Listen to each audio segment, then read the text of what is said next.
কাঠিগড়ার বিভিন্ন বন্যাক্রান্ত এলাকায় সরকারি ত্রাণ বন্টনে অনিয়মের অভিযোগে সরব হয়েছে বিজেপি। কাঠিগড়ার ৩ মণ্ডল বিজেপি সভাপতি নিত্যগোপাল দাস, সুব্রত চক্রবর্তী এবং বিশালাক্ষ দেবের নেতৃত্বে এক প্রতিনিধি দল গতকাল সার্কেল অফিসারের সঙ্গে দেখা করে সঠিকভাবে ত্রাণ বন্টনের দাবি জানান। কোনো রাজনৈতিক শক্তির চাপে ত্রাণ বন্টনে অনিয়ম মানা হবে না বলে তারা সাফ জানিয়ে দিয়েছেন। এ নিয়ে সংবাদ মাধ্যমে জানিয়েছেন মণ্ডল সভাপতি সুব্রত চক্রবর্তী।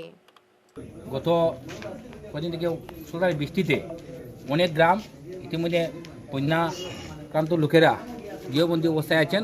সেই অনুভব করে আমাদের সরকার সেই যারা বন্যায় ক্ষতিগ্রস্ত হচ্ছেন তাদের জন্য রিলিফের ব্যবস্থা করেছেন। গত দুদিন থেকে কাঠিগড়া সার্কেল অফিস থেকে সেই রিলিফগুলো বিভিন্ন গ্রামে পৌঁছানোর ব্যবস্থা করে দেওয়া হয়েছে।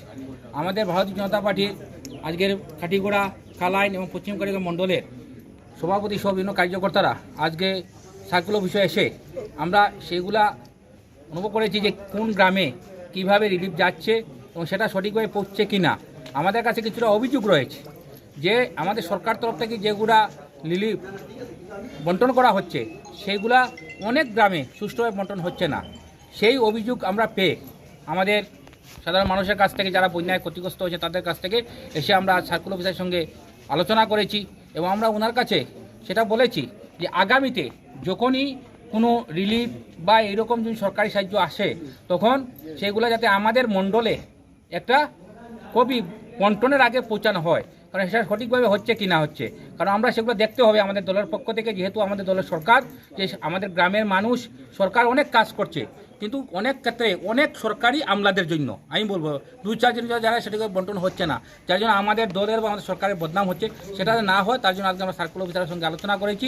উনি আমাদেরকে বলেছেন যে কিছুদিনের মধ্যেই উনি একটি বিভিন্ন মিটিং ডাকবেন, সেই কাঠিগড়া যেগুলো সরকারি কার্য অফিস রয়েছে সেই সরকারি অফিসারগুলো ডাকবেন, ডেকে এবং আমাদের যারা কার্যকর্তা বা বিভিন্ন লিডিং পার্সন যারা আছে তাদেরকে ডাকা হবে। এই রিলিফ ব্যবস্থা নিয়ে যেতে কোনো ধরনের কাস্ট কমিউনিটি যারাই জলের নিচে গিয়েছে, জলে আক্রান্ত হয়েছে, তাদেরকে যাতে রিলিফ দেওয়া হয়, সেটা নিয়ে যেন কোনো ধরনের নোংরা রাজনীতি না হয়। কারণ সরকার সবকি সাথ সবকি বিশ্বাসী এবং সবের কাজ করার জন্য সরকার, এবং সব যাতে এই যারা বন্যায় আক্রান্ত হয়েছে সব যাতে সুন্দরভাবে রিলিফ পায় সেই দিকে নজর দেওয়া দরকার, যেটা সরকারের মূল লক্ষ্য। এবং সেটা নিয়ে যেন কোনো ধরনের রাজনীতি যাতে না করা হয়, সেই জন্য আমরা আজকে সার্কেল অফিসারের সাথে কোনো রাজনৈতিক প্রভাবে যাতে প্রভাবিত না হয়ে, যাতে ভায়াস্ট হয়ে যে একটা অঞ্চল পাবে একটা অঞ্চল পাবে না, এ ধরনের যাতে কোনো কিছু না হয়, যাতে যারাই বন্যায় আক্রান্ত হয়ে তারাই যেন পায়, সেই উদ্দেশ্য নিয়ে আজকে আমরা ভারতীয় জনতা পার্টির 3 মণ্ডল এবং বিভিন্ন প্রাক্তন জনপ্রতিনিধি এবং কার্যকর্তারা আজকে আমরা এখানে এসেছিলাম। তো